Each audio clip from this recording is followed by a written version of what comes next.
살아계셔서 우리의 삶을 주관하시고 인도하시는 하나님 아버지, 생명 주신 것 감사하고 호흡 있는 것도 감사하고 지금까지 지내온 것 또한 감사드립니다.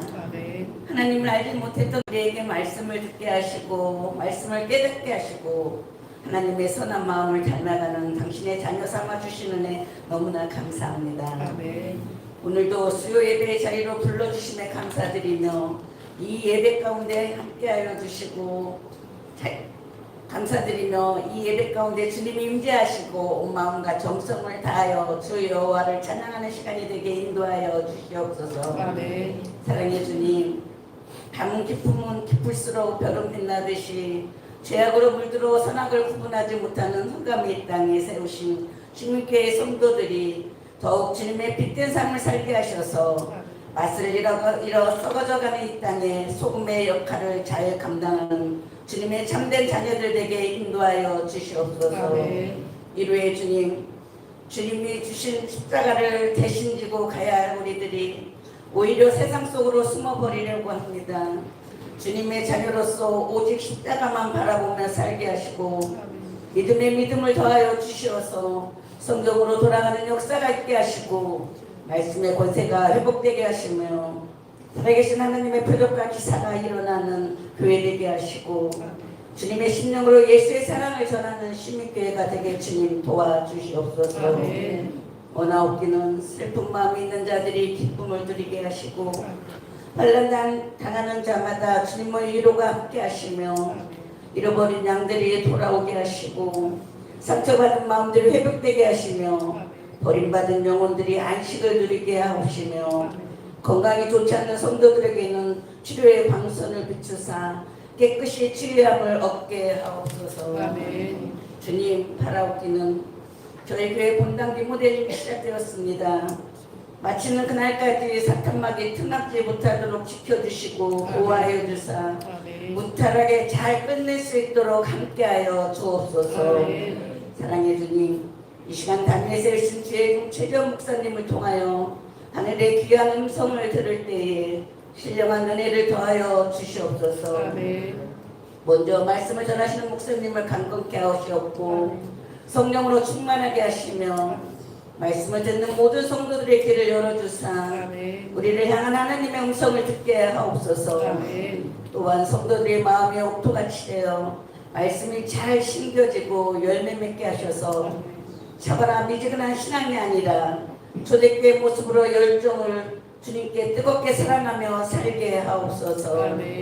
이 시간 한 사람도 그저 왔다 그저 돌아가는 자가 없도록 말씀을 통하여 은혜를 풍성하게 내려주실 것을 믿사오며 저희를 죄에서 구원하신 예수 그리스도의 이름 받들어 기도드립니다. 아멘.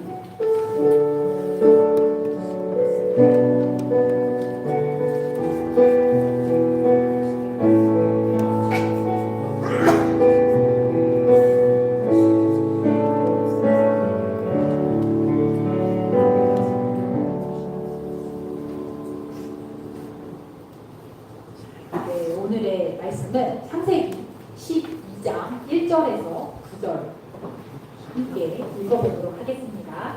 창세기 12장 1절에서 9절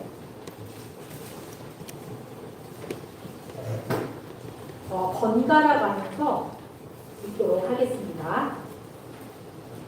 여호와께서 아브라함에게 이르시되 너는 너의 고향과 친척과 아버지의 집을 떠나 내가 네게 보여줄 땅으로 가라. 내가 너로 큰 민족을 이루고 내게 복을 주어 내 이름을 장대하게 하리니 너는 복이 될지라. 너를 축복하는 자에게는 내가 복을 내리고 너를 저주하는 자에게는 내가 저주하리니 땅의 모든 족속이 너로 말미암아 복을 얻을 것이라 하신지라. 이에 아브라함이 여호와의 말씀을 따라가고 롯도 그와 함께 갔으며 아브라함이 하란을 떠날 때에 75세였더라. 아브라함이 그의 아내 사레와 조카 롯과 하란에서 모은 모든 소유와 얻은 사람들을 이끌고 가나안 땅으로 가려고 떠나서 마침내 가나안 땅에 들어갔더라. 아브라함이 그 땅을 지나 세겜 땅 모래 상수리함에 이르니 그때 가나안 사람이 그 땅에 거주하였더라. 여호와께서 아브라함에게 나타나 이르시되 내가 이 땅을 네 자손에게 주리라 하신지라. 자기에게 나타나신 여호와께 그가 그곳에서 제단을 쌓고 거기서 베델 동쪽선으로 올려 장막을 치니 서쪽은 베델이요 동쪽은 하이라. 그가 그곳에서 여호와께 제단을 쌓고 여호와의 이름을 부르더니 같이 읽겠습니다. 점점 남방으로 옮겨갔더라. 아멘. 저희가 지난주까지 1장, 창세기 1장부터 11장까지 알아봤죠. 천지 창조부터 바벨탑까지의 이 이야기를 우리는 원역사라고 부릅니다. 원이 한자로 근원 원자인데 모든 인류의 근원, 기원을 다루고 있죠. 민족이나 국가를 구분하지 않고 보편적 역사를 기반으로 기술이 되어 있습니다. 잘 들으시나요? 네. 저는 제가 소리 잘 들려가지고. 자, 오늘부터 볼 12장은 아브람이라는 족장의 이야기로 시작이 됩니다. 이제 이야기의 범위가 특정한 가문으로 좁혀지게 되죠. 이렇듯 하나님의 구원의 흐름이 아브람의 가문으로부터 시작해서 후에 이스라엘 나라의 민족사가 되고 결국에는 세계사로 확장이 됩니다. 하나님께서는 바벨탑을 쌓으셨던 노아의 자손들을 온 땅에 흩으셨습니다.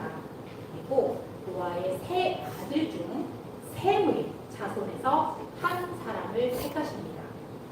하란 땅에 살고 있던 아브람이었죠. 아브람의 시대를 우리는 족장 시대라고 부릅니다.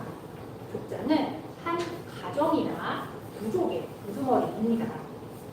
이 시대의 특징으로는 텐트 생활을 했고 물을 얻기 위해 우물을 팠고 목축을 하면서 이동 생활을 했습니다.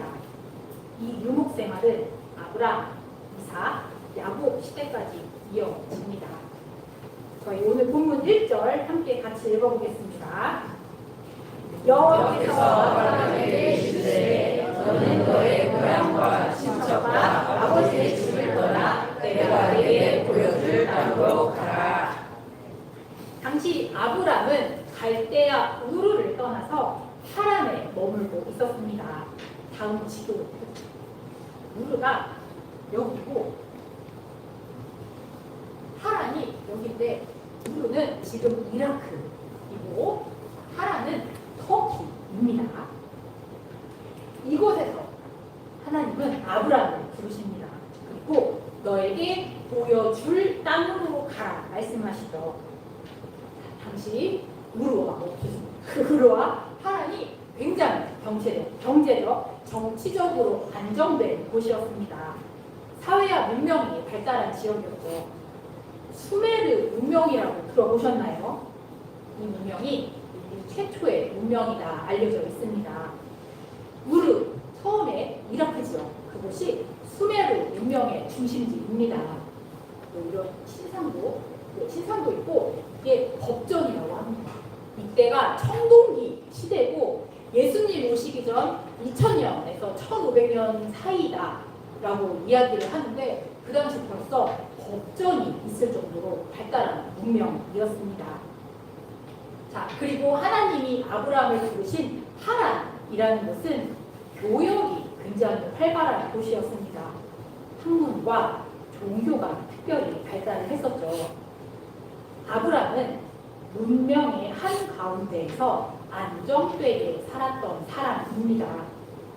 그런데 하나님께서 갑자기 그의 생활의 안정과 지형, 혈연을 떠나서 미지의 세계로 나아가라 명령을 하셨습니다. 지금 누리고 있는 것들을 다 버리라는 뜻이었죠. 오늘날은 가족들이 다 각각 다른 도시에 사는 시대이지만 우리나라도 불과 100여 년 전만 해도 집성촌이 많았죠. 가족이 재산이고 군대였기 때문입니다. 호적에서 판다라는 말이 있죠. 지금이나 이게 농담이지 옛날에는 가족에서 제외된다는 것은 사회적으로 낙인이 찍히는 일이었습니다. 그래서 옛날에는 마을에서 추방당하거나 혈연 공동체로부터 파면당하는 것을 죽는 것만큼 두려워했죠.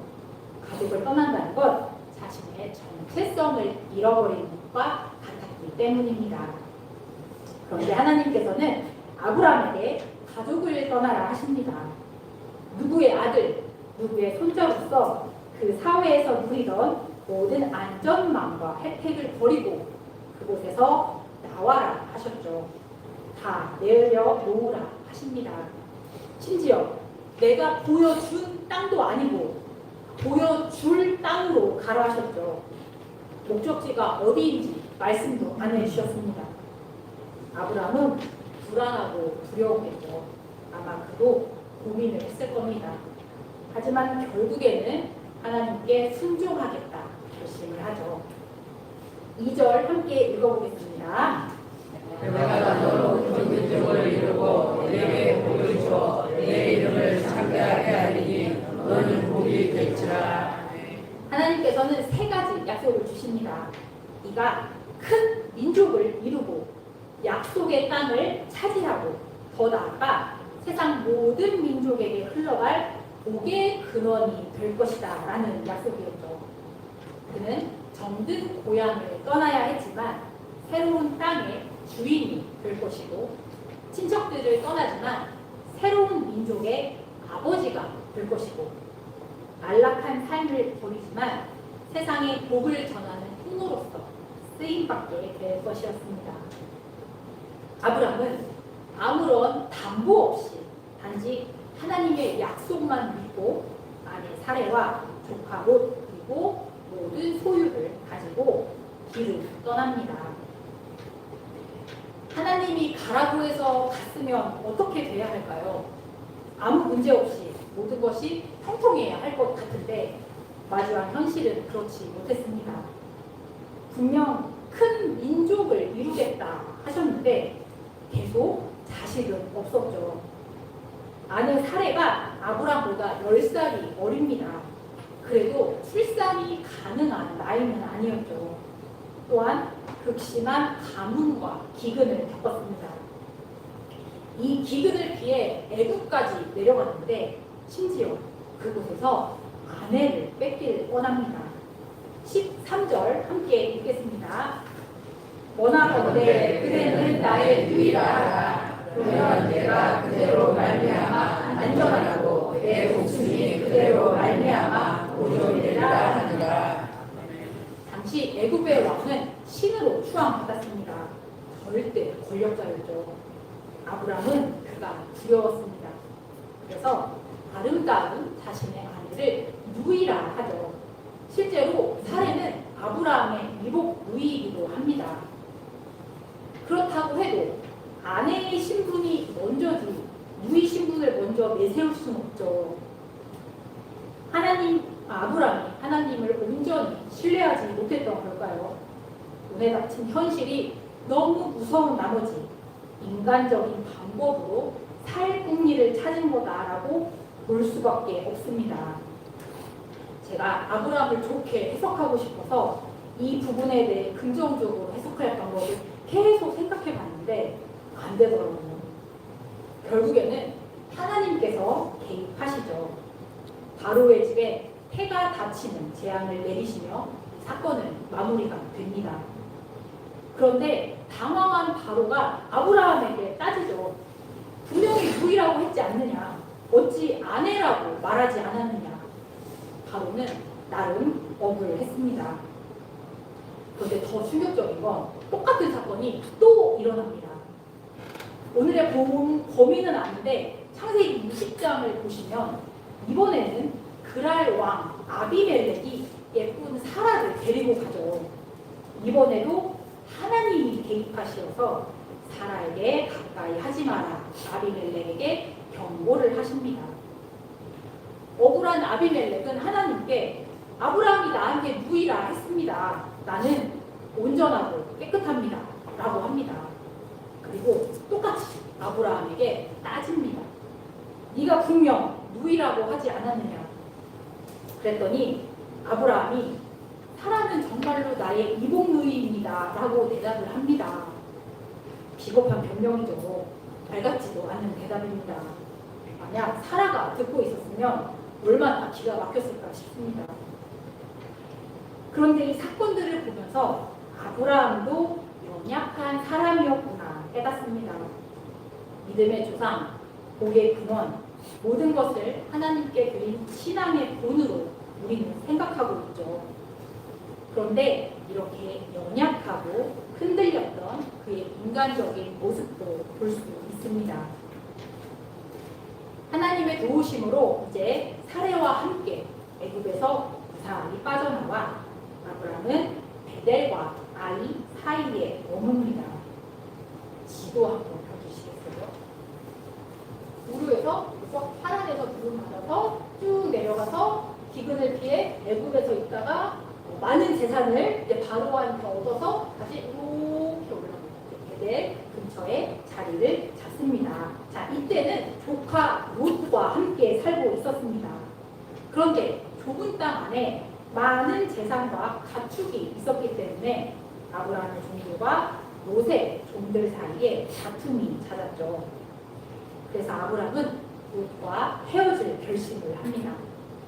롯에게 먼저 땅을 선택하도록 했고 롯은 비옥한 평지가 있는 소돔 땅으로 향하게 됩니다.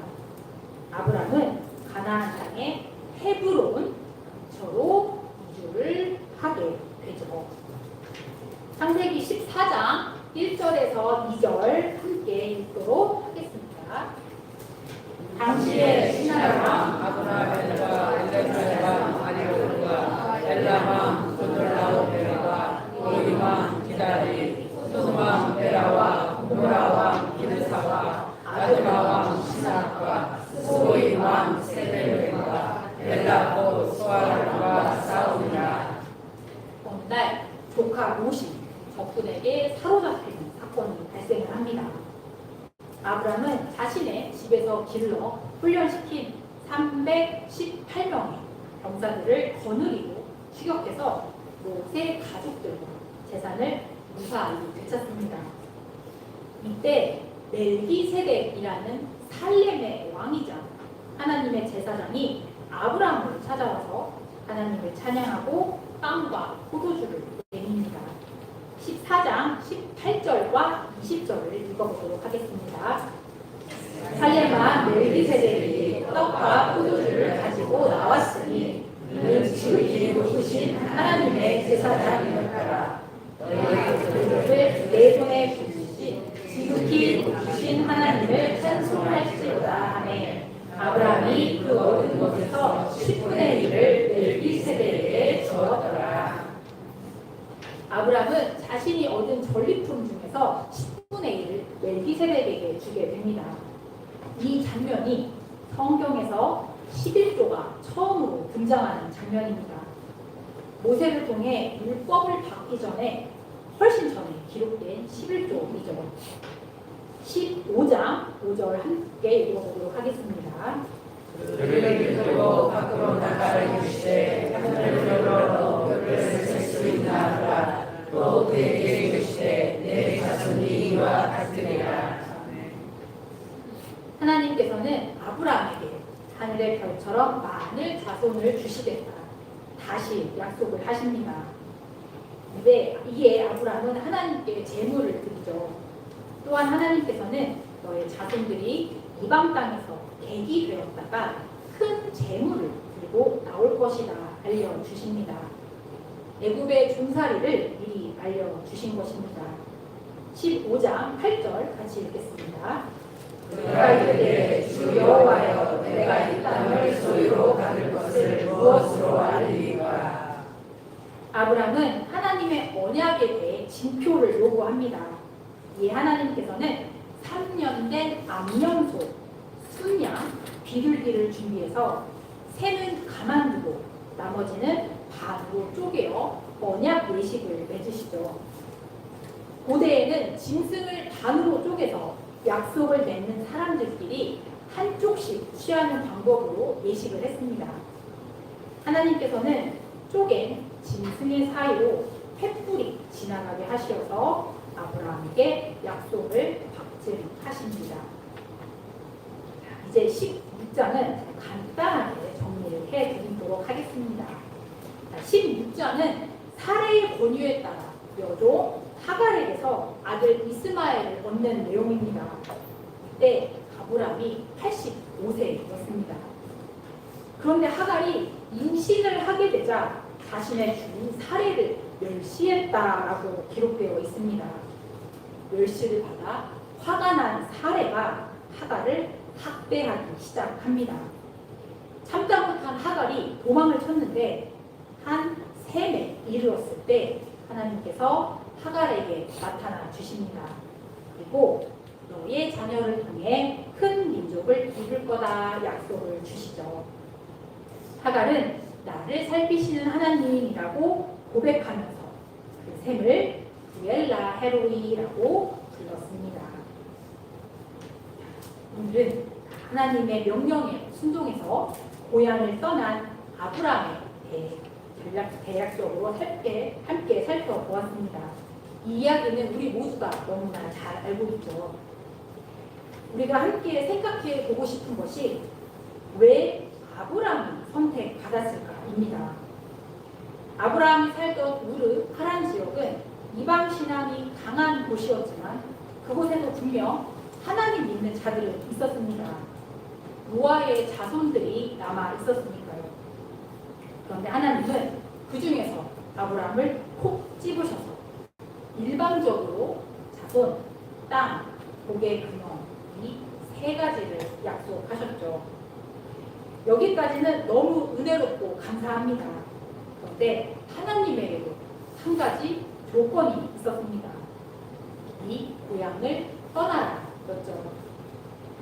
이 말을 요즘 말로 바꾸면 너의 소중한 것을 내려놔라 입니다.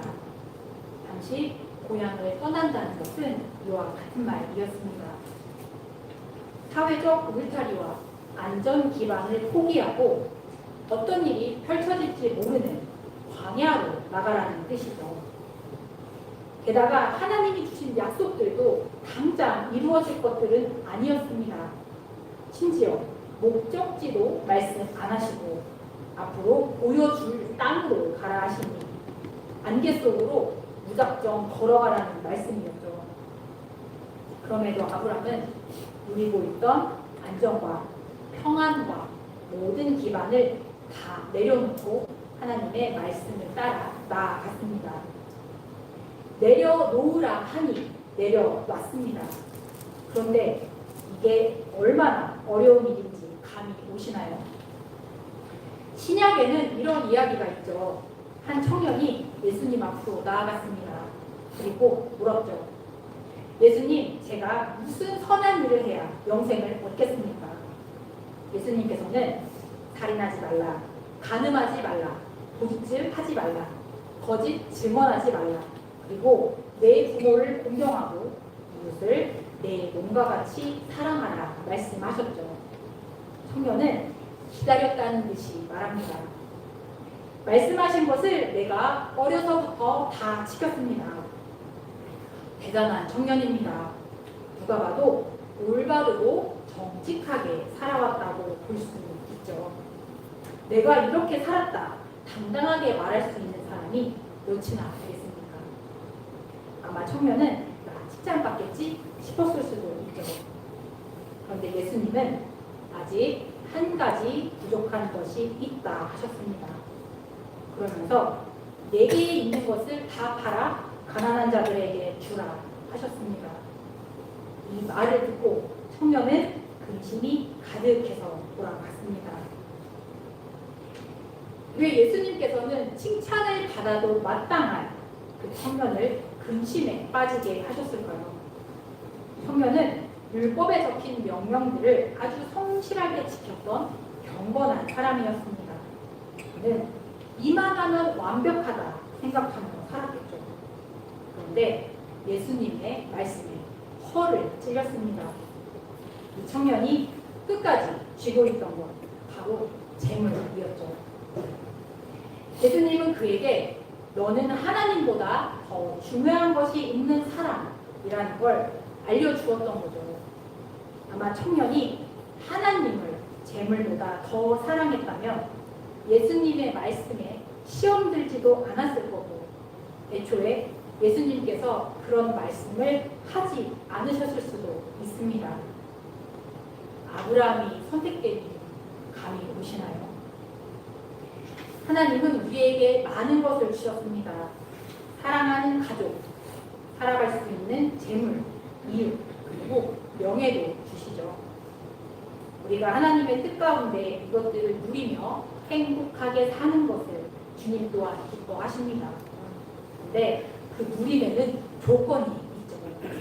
어떤 것도 하나님보다 더 소중한 건 없어야 한다는 것입니다. 다 괜찮은데 하나님 이것만은 안 돼요.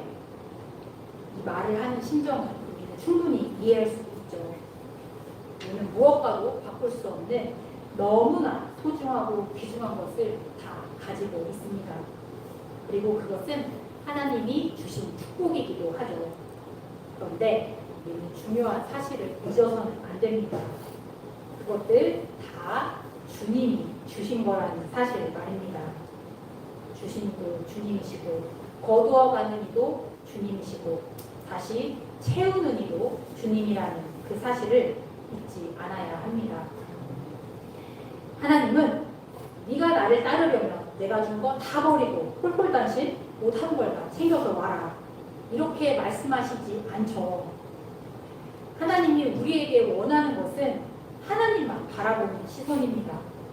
주님을 가장 소중하게 여기는 그 마음이죠. 아브람은 많은 것을 누리며 살았고 가지고 있었지만 조용히 하나님 말씀에 순종하며 내려놓았습니다. 아브람은 아무 것에도 집착하지 않았습니다. 자신이 가지고 있는 모든 것들이 하나님께로부터 왔다는 사실을 알고 있었기 때문이죠. 아브람은 하나님이 제일 두려웠고 제일 소중했습니다.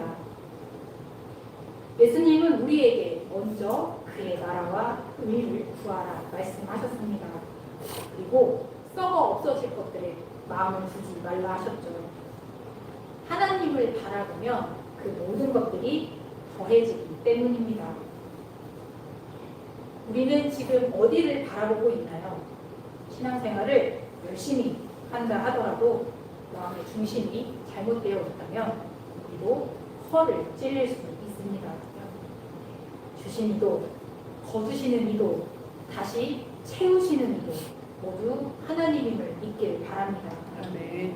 나만 바라보라 그 말씀을 마음에 깊게 새기며 유혹에 휩쓸리지 않기를 바랍니다. 아멘. 우리 시민교회 모두 그 중심에 하나님을 굳게 세워서 복의 근원으로서 기쁨을 누리기를 간절히 축원합니다. 아멘. 기도하시겠습니다. 우리를 택하시고 당신의 길을 이끄시는 하나님, 오늘도 오직 하나님의 손만 붙잡고 나아갑니다. 한치 앞을 알 수 없는 이 세상 가운데 당신의 말씀만 꼭 붙들며 살아가게 하옵소서. 모든 것이 하나님께로부터 왔음을 고백합니다. 아멘. 이 진리를 우리가 마음속에 깊이 새기며 없어질 것들에 마음을 두지 않게 하시고 내려놓으라 하실 때 기쁘게 순종할 수 있도록 오직 하나님만 바라보게 하옵소서. 아멘. 모든 말씀 예수님의 이름으로 기도드립니다. 아멘. 주가 보이신 생명의 길 같이 찬양하도록 하겠습니다.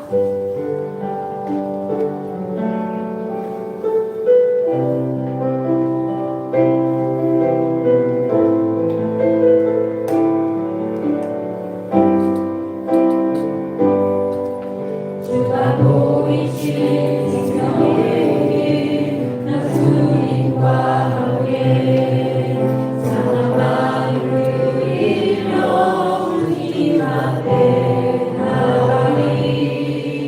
나의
우리 아버지여 이름이 거룩히 여김을 받으시오며 나라가 임하시오며 뜻이 하늘에서 이루어진 것 같이 땅에서도 이루어지리라. 오늘 우리에게 일용할 양식을 주시옵고 우리가 우리에게 죄 지은 자를 사하여 준 것 같이 우리 죄를 사하여 주시옵고 우리를 시험에 들게 하지 마시옵고 다만 악에서 구하시옵소서. 나라와 권세와 영광이 아버지께 영원히 있사옵나이다. 아멘.